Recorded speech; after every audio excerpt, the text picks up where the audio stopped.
Hey guys and girls, my name is Alan and welcome to this gameplay commentary. So as promised, I've got a new character and a new weapon for you to enjoy today, both of which are ultra rare. So the character is a Human Kineticist and the weapon is the N7 Hurricane. Both of these I've unlocked for a while now and I've been playing with them a fair amount. I've actually got to level 20, one of maybe half a dozen characters I've got to level 20 with, so I'm enjoying using her. And today's match I think is quite good, therefore I'm going to upload it and show you it. Well, show you gameplay of her and also of the weapon.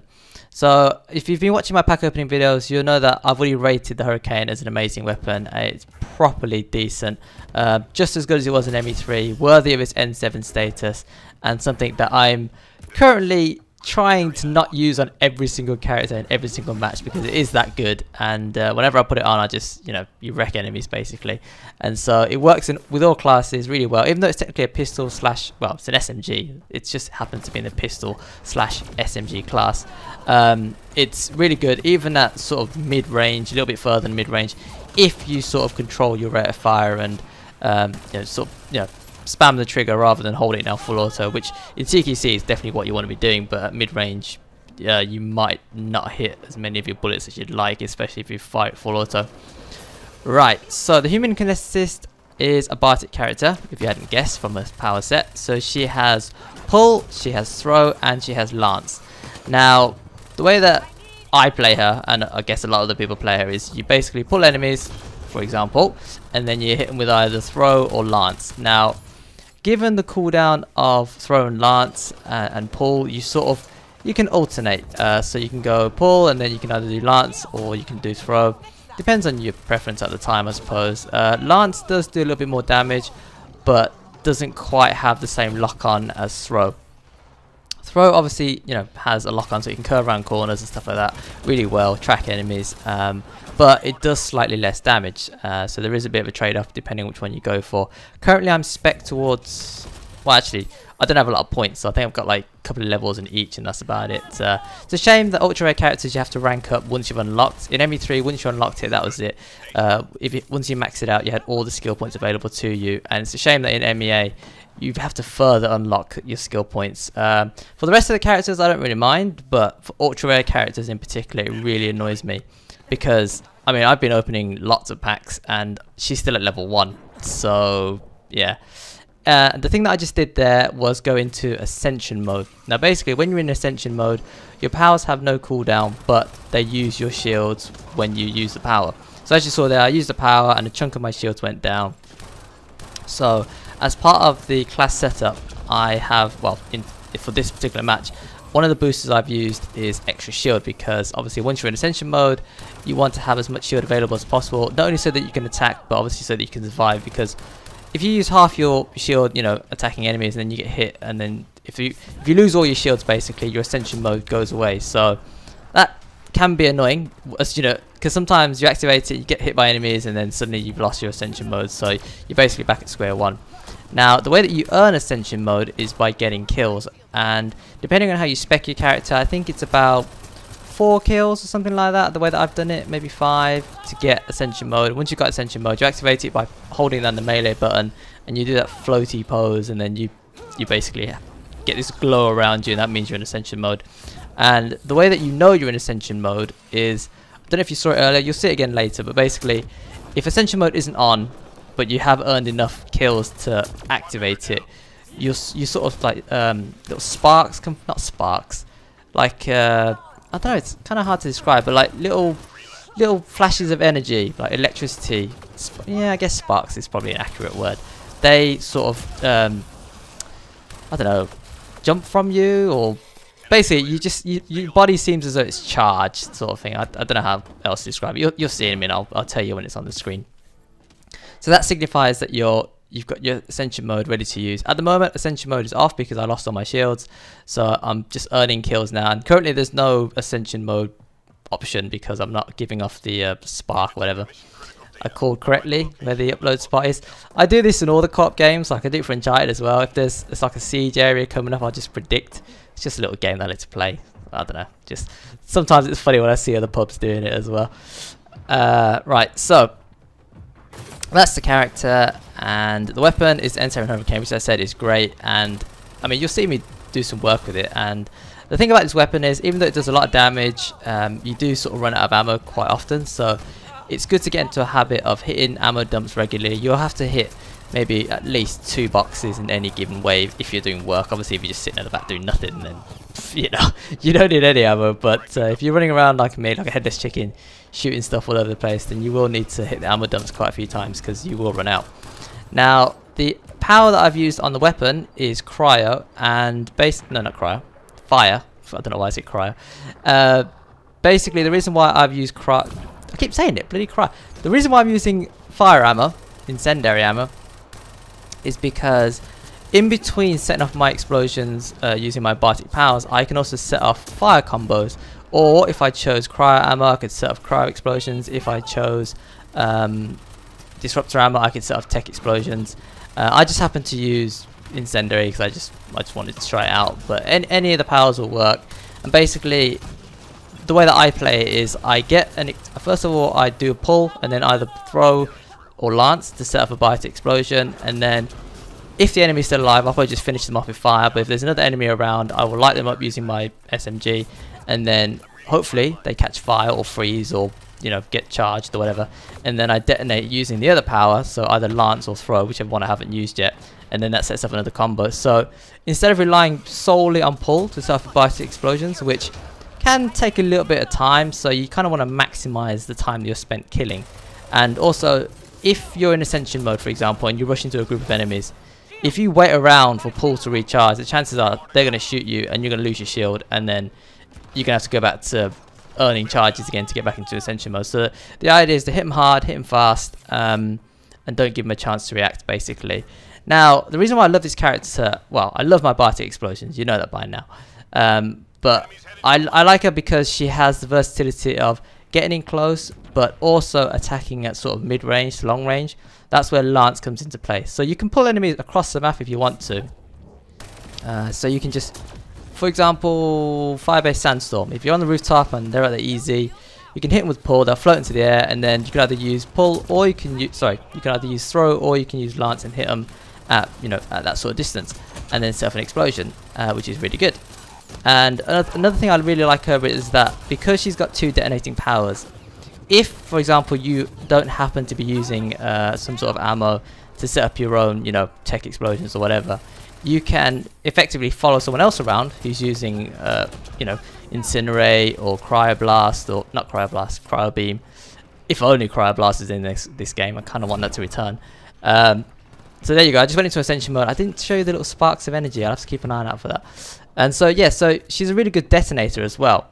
And there is another character like her, the Huntress, but she doesn't have any capability of setting up her own explosions, which is why I don't really use it that much, unless literally I'm going to go around setting off explosions using ammo. But then if I'm going to do that anyway, I might as well use the Kineticist. The only difference between her and the Huntress is obviously, well, there's quite a few differences, but the Huntress has stealth grid, which is, you know, good to use, but if you set off explosions, I'd much rather use the Kineticist. And as you can see, pretty much all games so far I've just been detonating stuff left, right and centre. So really fun. I really like this character. And as I said, one of very few that I've managed to get to level 20. And it's a shame that I've only got her at level 1, because I really would like to max out some of the other powers, but don't know if that's ever going to happen for me. But just have to wait and see. I think I've covered everything about the character and the weapon now.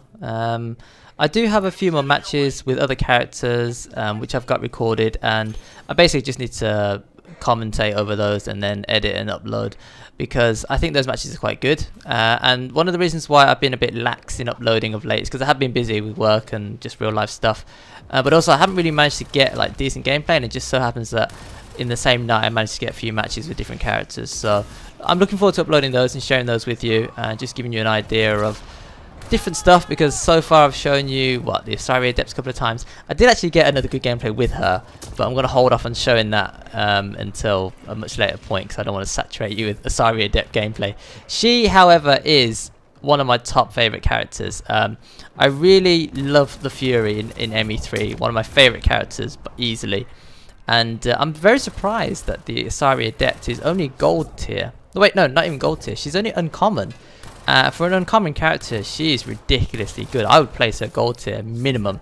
Heck, I would even put her into ultra rare tier, but she would need more shields if that were the case, because she's a bit squishy, and even more so after patch 1.06, as I already talked about in that video. Gameplay's up if you want to check it out, of the Asari Adept. I'll be surprised if you haven't already seen it, or at least one of my matches with the Asari Adept. So yeah, it's a shame that she's a bit squishy, but very good character. And again, she's a biotic, and I love my biotic explosions. And yeah, if they didn't bring, I mean, I thought it was basically the N7 Fury when they brought her back, but she does play a little bit different, and as I said, survivability is a bit of an issue sometimes with her, but it depends on how you play the character. Right, so what else can we talk about? So with, I don't know if I've talked about it, there are some minor changes with Mass Effect Andromeda at the moment. So I've already talked about most of the stuff in my patch notes videos on Acorn Vision.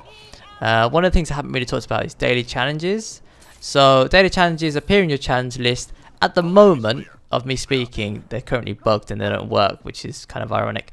But they give you 30 mission funds every time you complete the daily challenge, and they appear every day. Every 24 hours you get a new one in rotation. And as I said, when they work, you complete them and you get 30 mission funds, which is actually really doable. Most of them are really simple, like complete, you know, 4 extractions or whatever, complete 14 waves on gold. I mean, it's stuff that I would do anyway, so for me it's just playing the game for what it is. But if you've not seen them and you want to give them a crack, then as I said, check them out in the I think they're just under the normal challenges, but they're the very first one, and it says daily challenges, and you can read what the spec is for you to do it there.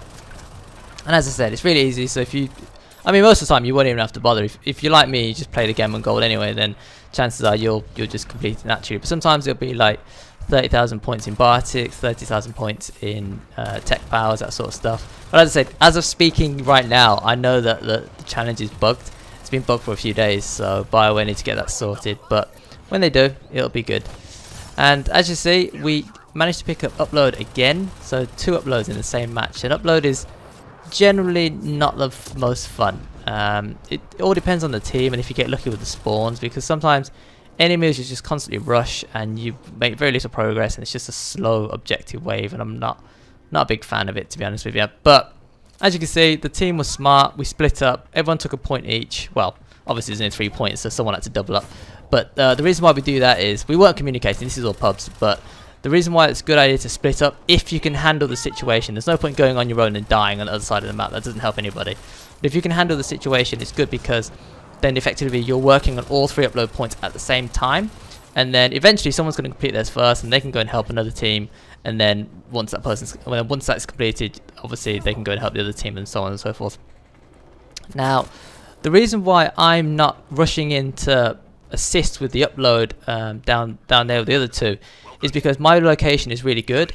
Enemies were attacking at the top of the steps, but they weren't paying attention to me, so I could pick them off from the side, from behind, and just, you know, basically put pressure on them, taking them out, so that the rest of the other two down there could continue without being interrupted too much. If I were to go and join them, yeah, well, okay, obviously the upload would go a little bit faster if you've got more people in there. However, if all the enemies had decided to rush me instead of going to the bottom of them 2, then I could have taken off all the pressure. But enemies, the AI in this game is not always that clever, so it is what it is. But the point is, we managed to get it done, and sometimes it's not always best to all rush the same point. Sometimes it is better to split up, because that way you split the attention of the enemies and draw aggro away from where they, you know, where you don't want them to be, and then just give yourself a bit of easier time to complete the challenges, is what I'm trying to say.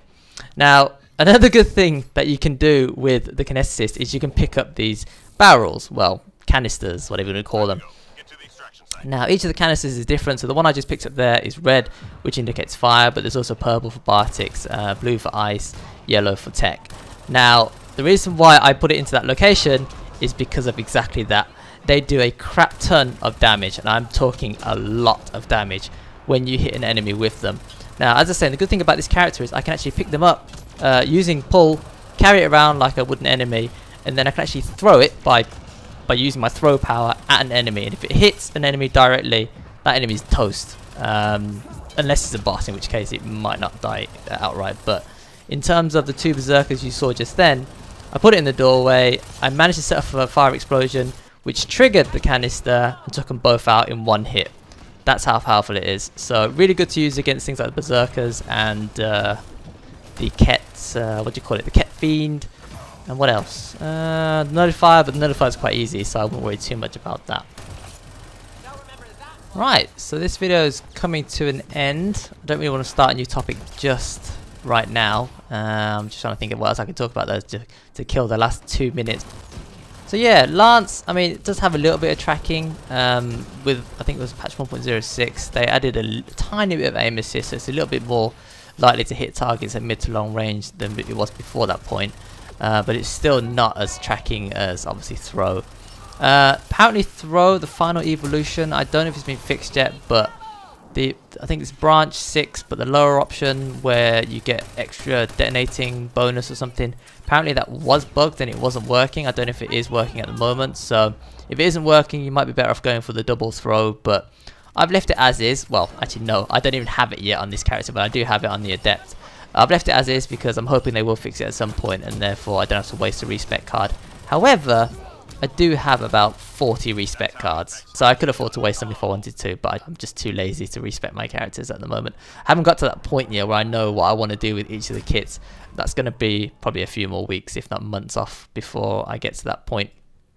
Right, so as you can see, did quite well, quite a fast time as well, despite the fact we got 2 uploads. Now uploads is generally the slowest of the objectives, so the fact that we did it in almost 15 minutes with 2 uploads just shows you how good this team were, and I think we worked well as a unit. So shout out to my pub teammates. Right, so that ends today's video. If you enjoyed the content, consider tapping that like button, I really do appreciate it. And if you've got any thoughts you'd like to share with me regarding the character, the weapon, or anything else I've talked about today, let me know in the comment section below. But until next time, thanks for watching, thanks for listening, take care, and I will see you later.